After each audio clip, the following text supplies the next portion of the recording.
A competência relativa, ela pode ser modificada por acordo de vontades. Competência relativa é matéria de ordem privada. Então as partes têm discricionariedade. As partes, os interessados, eles podem deliberar e eles podem alterar as regras de competência relativa. E quando fizerem isso, nós estamos modificando a competência por derrogação. Derrogação. Estamos modificando a competência por derrogação. Mas alguns detalhes. Primeiro, eu só posso modificar a competência relativa. Por derrogação, só ela. Na verdade, qualquer critério, qualquer forma de modificação só pode ser competência relativa. Mas especificamente aqui, as partes podem deliberar, elas podem alterar as regras da competência relativa. E provavelmente você já viu isso acontecendo. Porque, na maioria das vezes, essa competência relativa ela é modificada por derrogação por meio da famosa cláusula de eleição de foro. Você já deve ter visto isso no contrato, né? Geralmente, a última cláusula do contrato é a eleição do foro. As partes escolhem lá, eventuais conflitos relacionados a esse contrato serão solucionados pelo foro de Cuiabá. Eu estou escolhendo a competência relativa, competência territorial. As partes estão escolhendo derrogação. Derrogação. Vejamos o artigo 62 do novo CPC. A competência é determinada em razão da matéria, da pessoa ou da função é inderrogável. A competência é determinada em razão da matéria, da pessoa ou da função é inderrogável por convenção das partes. Então as partes não podem deliberar sobre competência em razão da matéria, pessoa ou função. Por que elas não podem deliberar? Dessa vez vocês responderam rápido, hein? Então, de parabéns! Rapidinho! Esses critérios não podem ser modificados porque são critérios de competência absoluta. A competência absoluta não comporta derrogação. Olha que texto precioso, à luz do que nós já vimos. O legislador está me dizendo aqui que a competência determinada em razão da matéria, da pessoa ou da função é inderrogável. Isso significa que esses três critérios determinam competência absoluta. Absoluta. Diferente é a disposição do artigo 63. Diferente é a disposição do artigo 63. Onde o legislador diz o seguinte: as partes podem modificar a competência em razão do valor da causa e em razão do território, elegendo foro onde será proposta ação oriunda de direitos e obrigações. Esse artigo é riquíssimo. Pelo seguinte: primeiro, as partes podem modificar a competência em razão do valor da causa, em razão do valor, ou em razão do território. Porque são dois critérios definidores de competência relativa. Cuidado, não vá com muita sede ao pote. Existem situações em que a competência definida por território, ela é absoluta. E existem situações em que a competência, no mais das vezes, definidas em razão do valor, ela é absoluta. Mas se existe competência relativa existirá em razão do valor ou em razão do território. E a competência relativa pode ser modificada por acordo das partes, por derrogação. Segundo ponto importante desse texto. As partes podem modificar a competência em razão do valor e em razão do território, elegendo o foro, onde será proposta ação oriunda de direitos obrigacionais. Então, mesmo no âmbito da competência relativa, as partes só podem modificar por comum acordo, por derrogação, se envolver direito obrigacional. Se envolver direito obrigacional. É por isso que a cláusula de eleição de foro a gente encontra em contratos. Porque contratos, ou melhor dizendo, porque o contrato é a principal fonte de obrigações. Então, cuidado. Porque se está relacionado a direito real, eu não posso. Direito personalíssimo, eu não posso. Não posso derrogar. Cabe a derrogação da competência relativa. E mais, quando envolver direitos obrigacionais, direito das obrigações, portanto, direito patrimonial relativo, contratos. Contratos, ok?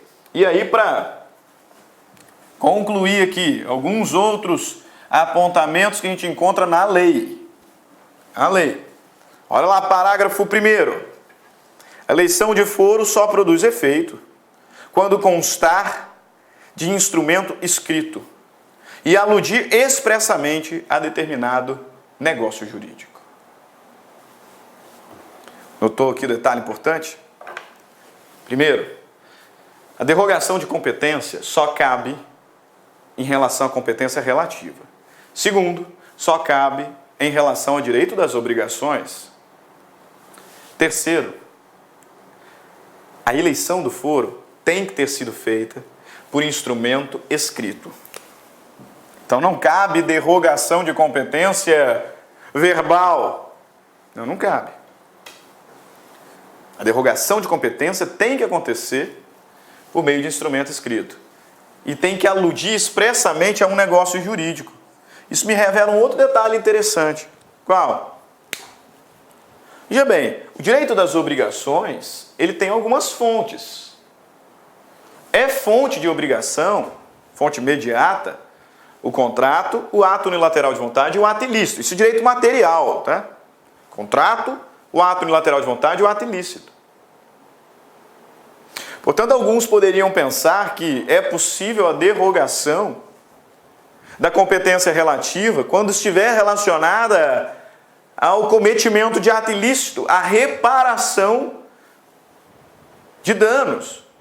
Quando estiver relacionada à responsabilidade civil aquiliana. Não pode. Embora o ato ilícito seja fonte de obrigações, a derrogação deve constar de instrumento escrito e aludir expressamente a determinado negócio jurídico. O ato ilícito não é um negócio jurídico, né? O contrato é. Por isso, insisto, a gente vai ver derrogação em contrato. É a última cláusula daquele contrato que você assinou. Eleição de foro. Parágrafo 2º. O foro contratual obriga os herdeiros e os sucessores da parte. Isso é interessante, hein? Autoexplicativo. O foro que foi eleito pelas partes também vincula os seus sucessores e os seus herdeiros. Autoexplicativo, mas parágrafozinho importante. Parágrafo 3º. Antes da citação, a cláusula de eleição de foro, se for abusiva, pode ser reputada ineficaz de ofício pelo juiz, que determinará a remessa dos autos ao juízo do foro do domicílio do réu. Então, as partes escolheram um foro. Mas o próprio juiz verificou que é abusivo. Então, o juiz, de ofício, pode anular essa cláusula de eleição de foro, julgando-a abusiva e remeter os autos para o domicílio do réu. Direito do consumidor. Imagina que um consumidor tenha assinado um contrato elegendo o foro de São Paulo, mas ele, consumidor, mora em Belo Horizonte. O juiz de São Paulo, verificando a abusividade dessa cláusula, deve remeter os autos para o domicílio do réu. Para o domicílio do réu. Agora, se o juiz não fizer isso de ofício, antes da citação, aí o réu é que deve alegar a abusividade na contestação. Pegou? O juiz pode declarar de ofício a abusividade da cláusula antes da citação do réu. Se o réu foi citado, o juiz não pode mais fazer nada. Aí é o réu que deverá, citado, alegar a abusividade da cláusula de eleição, sob pena de quê? De preclusão e consequente prorrogação. Então o juiz pode, antes da citação do réu,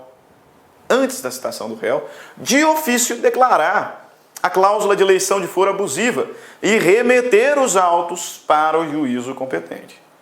Se ele citou o réu, aí ele não pode mais. O réu é que deverá alegar a incompetência, alegar a abusividade da cláusula na contestação. E se o réu não fizer isso, como nós estamos tratando de competência relativa, se o réu não fizer isso, prorroga-se a competência. Ele não poderá mais alegar a abusividade da cláusula de eleição de foro. Beleza? Pessoal, modificação de competência acaba aqui. Tá? O ponto importante, o ponto fulcral dessa aula termina aqui. Só que para fechar o capítulo da competência, e aí, prometo, rapidinho, porque aqui não tem muito o que discutir, tá? Então eu confesso, aqui vai ser mais análise dos artigos mesmo. Porque não tem explicação, não tem como a gente aprofundar demais aqui num preparatório para concurso público. Mas a gente precisa falar sobre cooperação nacional, né? Senão não é o seu caso, mas alguns alunos vão falar lá, professor Luiz. Professor Stanley falou que a gente ia estudar até o artigo 69 e não estudamos o 67, 68, 69. Você sabe que tem gente que faz isso, né? Então a gente vai ver. Veja bem, não é uma matéria tão importante como as que nós já vimos. Mas, para fechar aqui o estudo sobre competência, e então passarmos à análise dos sujeitos processuais, falemos um pouquinho sobre cooperação nacional. Cuidado, cooperação internacional, muito importante. Tanto que nós tivemos uma aula só sobre cooperação internacional, de tão importante. Cooperação nacional, 3 artigos autoexplicativos.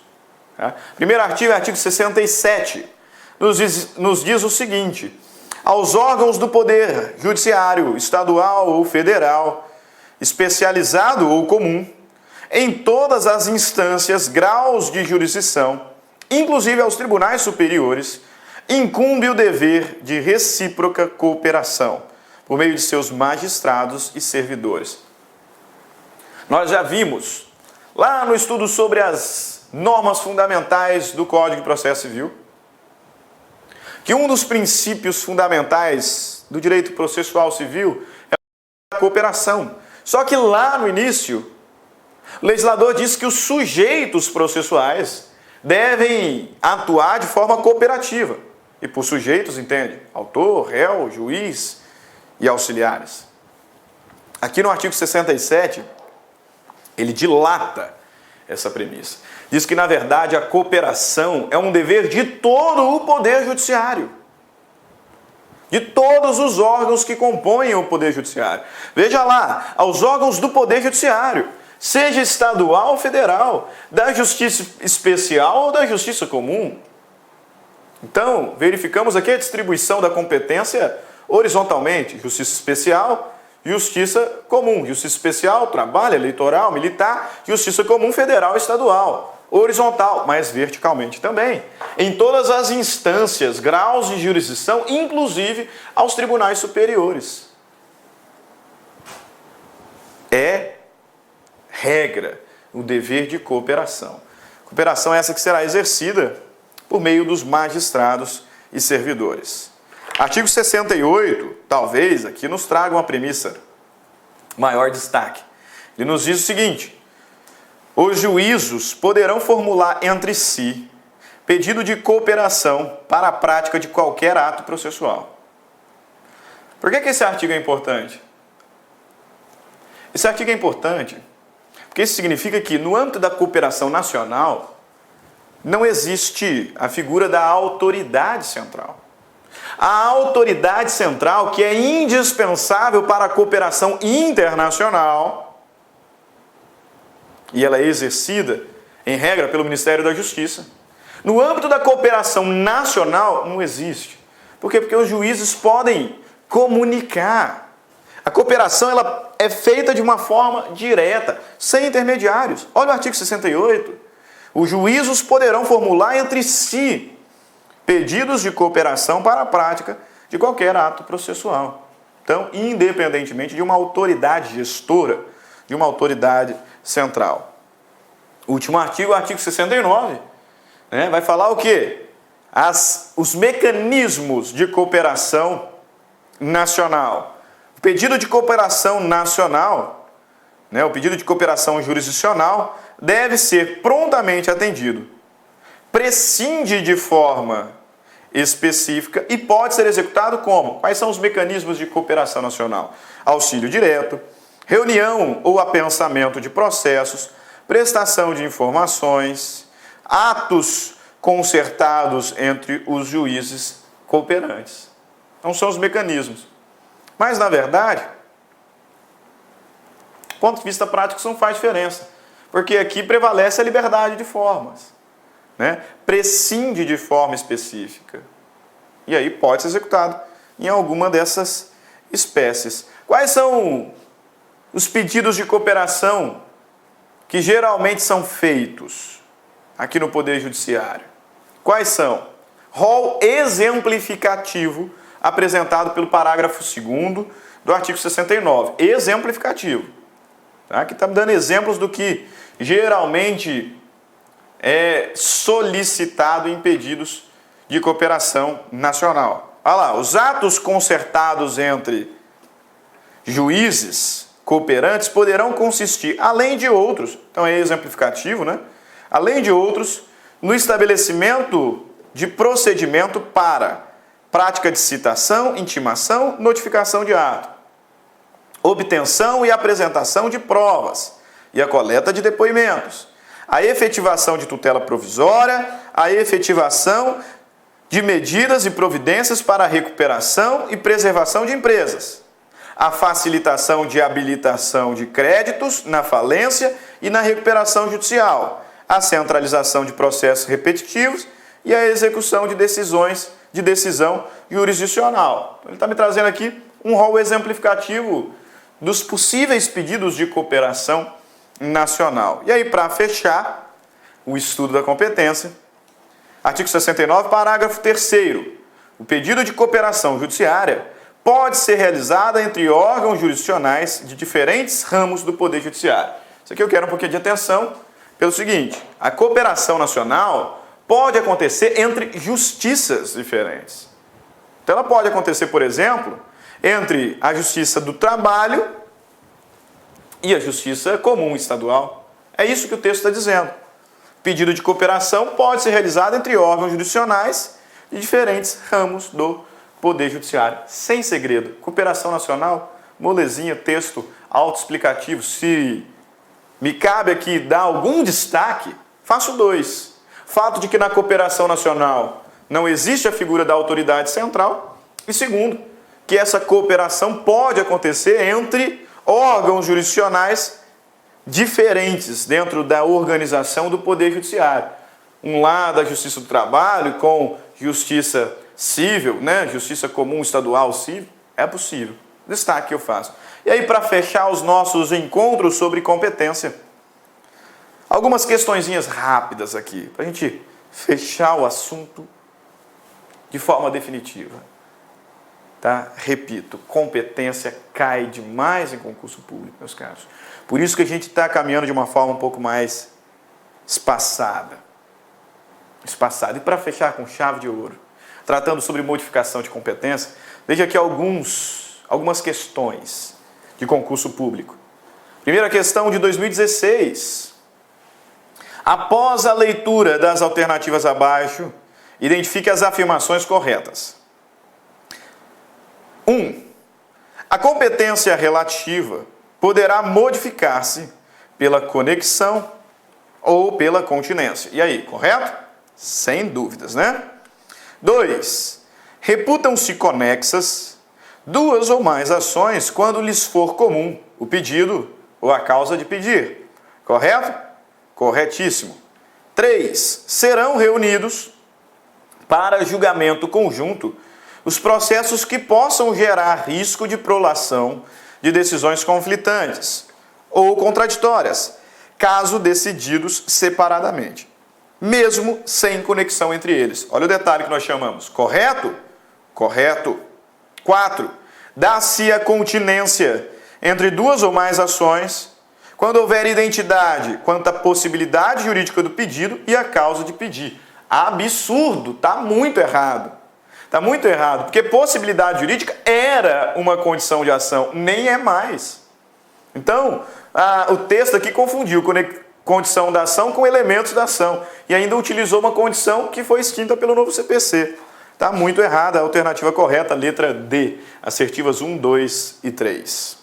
Próxima questão, da Câmara de Aracruz, procurador legislativo, meu saudoso Espírito Santo. Sobre o tema conexão, assinale a afirmativa incorreta. Alternativa A. Reputam-se conexas duas ou mais ações quando lhes for comum o pedido ou a causa de pedir. Correto? Corretíssimo. B. Os processos de ações conexas serão reunidos para decisão conjunta, salvo se um deles já houver sido sentenciado. Correto? Correto. Né? Pacificação e tipificação de entendimento jurisprudencial, inclusive matéria simulada. C. Não se aplicam as regras de conexão à execução de título extrajudicial e à ação de conhecimento relativa ao mesmo ato jurídico. Errado. Errado, nós vimos que, à luz do novo CPC, podem ser reunidas, ações conexas, mesmo que uma seja ação de execução e outra ação de conhecimento. Então, já matamos aqui a alternativa incorreta, letra C. Próxima questão. 2016, Procurador Municipal de Porto Alegre.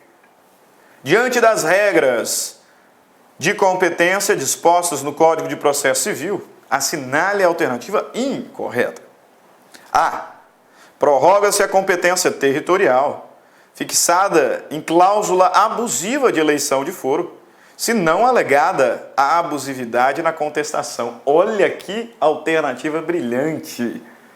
Prorroga-se a competência territorial fixada em cláusula abusiva de eleição de foro, se não alegada a abusividade na contestação. Perfeito, mesmo que a cláusula seja abusiva. Se o juiz assim não a declarou antes da citação do réu, e se citado o réu não alegou na contestação, preclui o seu direito e, consequentemente, teremos a prorrogação. Interessantíssima e corretíssima afirmativa. B. A modificação da competência determinada em razão da pessoa, realizada por convenção das partes, somente produzirá efeitos depois de homologada pelo juiz. Razão da pessoa, competência absoluta, modificação, balela. Competência absoluta não pode ser modificada. E aqui, homologação do juiz é só uma pegadinha, né? Competência absoluta nunca pode ser modificada.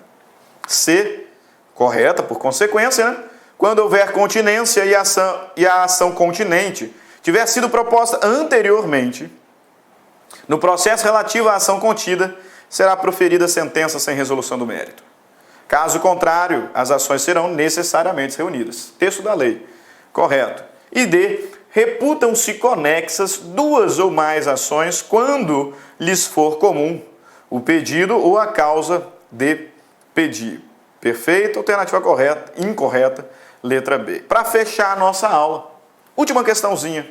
questão de advogado do Compesa, de 2016, nos diz o seguinte: a respeito das disposições sobre função jurisdicional, assinale a afirmativa incorreta.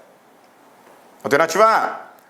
A competência entre duas ou mais ações ocorre quando há identidade, ou melhor, a continência entre duas ou mais ações ocorre quando há identidade quanto às partes e a causa de pedir, mas o pedido de uma, por ser mais amplo, abrange o das demais. Perfeito conceito de continência. B. Os processos de ações conexas serão reunidos para decisão conjunta, salvo se um deles já houver sido sentenciado. Correto. C. A competência determinada em razão da matéria, da pessoa ou da função é inderrogável por convenção das partes. Correto. Letra D. As partes podem modificar a competência em razão do valor e do território, elegendo o foro onde será proposta a ação oriunda de direitos e obrigações. Mas a cláusula de eleição de foro não vincula os herdeiros e sucessores. Vincula, sim. A alternativa está incorreta. E aí a última alternativa, a incompetência absoluta ou relativa será alegada como questão preliminar de contestação. Correta. A alternativa incorreta era a letra D. D de dado. É isso aí, pessoal. Assim a gente conclui mais um módulo do novo CPC, o módulo de competência. Foram 4 aulas sobre o assunto. Assunto importantíssimo para você, concurseiro. Dê prioridade ao estudo sobre competência. Se tem alguma dúvida, volta. Tá? Você pode aí me procurar lá nas redes sociais, não tem problema. Busca lá no meu Facebook, busca no Instagram. Se tiver alguma dúvida, pode me mandar um direct. Assim que possível eu te respondo. Só falar, professor, eu sou aluno da LAC, fiquei com dúvida num determinado ponto e eu te respondo com toda certeza. O tema é muito importante e muito provável cairá na sua prova. Então não fique com dúvidas. E na verdade essa é a minha expectativa. Espero que o nosso curso, 4 aulas, tenha sido extremamente proveitoso para você. E que realmente você não tenha ficado com dúvidas. O professor Stanley se esforça para ser o mais didático possível, para que você alcance e você realize o sonho da aprovação. Isso nos faz feliz aqui na LAC, que nós trabalhamos para isso. Portanto, espero que o professor Stanley tenha contribuído para o seu processo de aprendizagem. Okay? E mais do que isso, espero te ver em breve. Ok? Então fiquem todos com Deus. Um grande abraço e até a próxima aula. Tchau, tchau. Clique lá.